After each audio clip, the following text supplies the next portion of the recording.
So we're diving into my playbook on setting up a new farm to kill the biggest buck here. And we are gonna build a rut set, literally a food plot designed strictly for that mid-October to late November when they're really heavy on the scrapes. And so this is so perfect for a big funnel. We were driving through here to actually go set up a different food plot, the one that you guys, I'll play the footage right here. We just cleared it up. So got that one all set. It's a little bit closer to property borders and things, so it's gonna help us pull some of the neighbors' deer in, which is nice.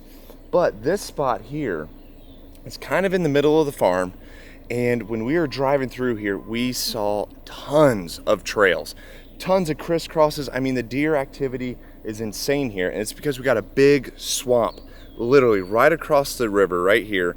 There's a river that runs through and a huge swamp, which is pinching them all down right here.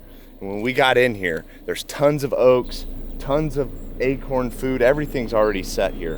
What we're gonna do right here, if you guys can see, is we're gonna turn this into a clover plot, which I think is gonna be just a crazy good set. Because if you look up here, it's just kind of thick but open.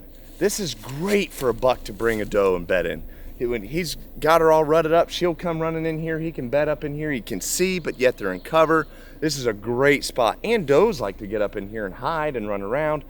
This is going to be a killer set. And we made a creek crossing right here. Check this out. So this was a deep ravine and canyon, and so what we did was we made a crossing here. So they're gonna use this heading back and forth between the farms, or between each end of the farm, and there's gonna be a clover plot right in the middle with tons of overhanging limbs for scrapes. This will be a stellar set. I'm excited to hunt this. We got a lot of work to do to get it ready, so we're burning daylight. Let's get started.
So we're about to set up another food plot here on my new farm, and I wanted to show you guys why I'm picking this particular spot. And we're gonna call it a J plot just for frame of reference, just because it's gonna be shaped just like a J.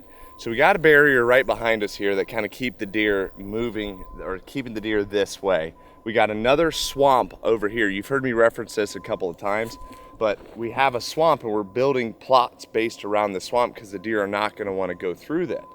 So on this side, it all kind of funnels into right here. As you can see, this is not a food plot. We got multiple rows everywhere, but we're gonna turn this sucker into an awesome food plot. And what's so great about this is on the back side, we have a swamp, but then on this side of the swamp, there's a creek. So it even tightens them closer to the plot. So all we're gonna do, we're gonna put clover here. It's not gonna be a very big plot, but we're gonna leave a lot of overhanging limbs for scrapes. And what this will do is just create a nice little spot. If a buck is working his way down that pinch, he might swing in here, check his scrapes, and then keep going on through the rest of the farm. So this is gonna be a really good spot, specifically down towards the creek, because I think we can extend the plot almost to the creek to where we can have a pinch point where we hunt in a tree stand, shoot in the plot, and shoot to the pinch point on the creek. So it's a double whammy, a great set to kill a big buck.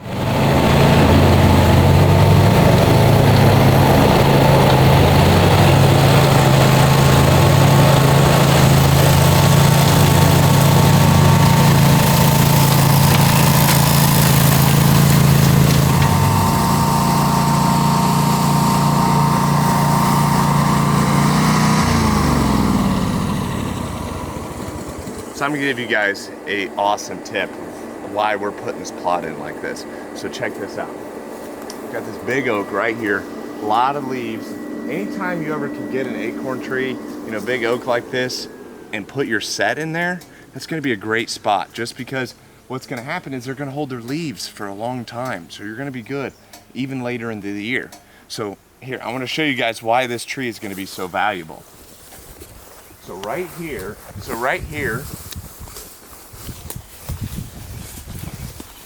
you can see there's a creek right here. Deer can cross it, not really convenient for them, truthfully.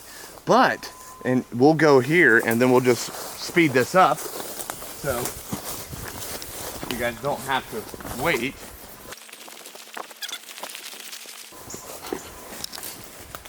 So here you can see there's a massive trail. This is July like 7th, and there's a mud trail right here. So imagine what this looks like in October or even this winter. That's insane. That's going right to our future plot. So again, you're seeing a common trend here when it comes to making food plots or putting in designated sections like this. You want it to be where the deer already are spending time. So if you just put a food plot, that doesn't mean a big deer is gonna take over that plot. So if you're truly trying to kill the biggest buck on your farm, you got to do your homework with scouting and figure out exactly where the deer already like. So you guys saw that spot over there, there's a creek crossing going like this. Well, what I'm about to show you is why this trail is right here. Because those two creek crossings come together up here, creating a funnel. So come look at this creek.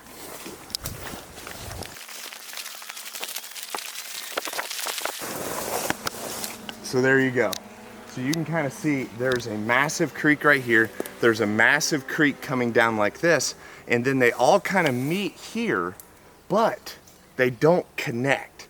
So this creek kind of goes like this, and then that creek kind of goes like that, and it leaves an island in the middle, which is exactly what this is, creating a highway for the deer going on both ends of the farm. Because obviously they don't want to cross this if they don't have to. They don't want to cross that if they don't have to, creating the highway in the middle, which is right where that J plot is. And that is why that plot is in a perfect spot to kill one of the biggest bucks on the farm. So I hope you guys enjoyed that tip. And again, what you can take from this is not like, you don't just need a push mower, a weed eater. There's a deer right there. See, I'm telling you, this is a good spot. That's proof right there. That's pretty funny. But no, I just wanted to tell you, if you guys have a weed eater, a mower, anything like that, you can do this. And you just make a section great, and you can frost seed. There's a lot of things you can do if you don't have the equipment to plant food plots. But if you do, this is gonna be great. So now what we're gonna do is we're gonna fast forward me kind of mowing this all down. We're gonna get in this mode, and I'm gonna show you guys some scrape trees that I'm gonna leave in the plot, which is where we will kill one of the biggest bucks on the farm.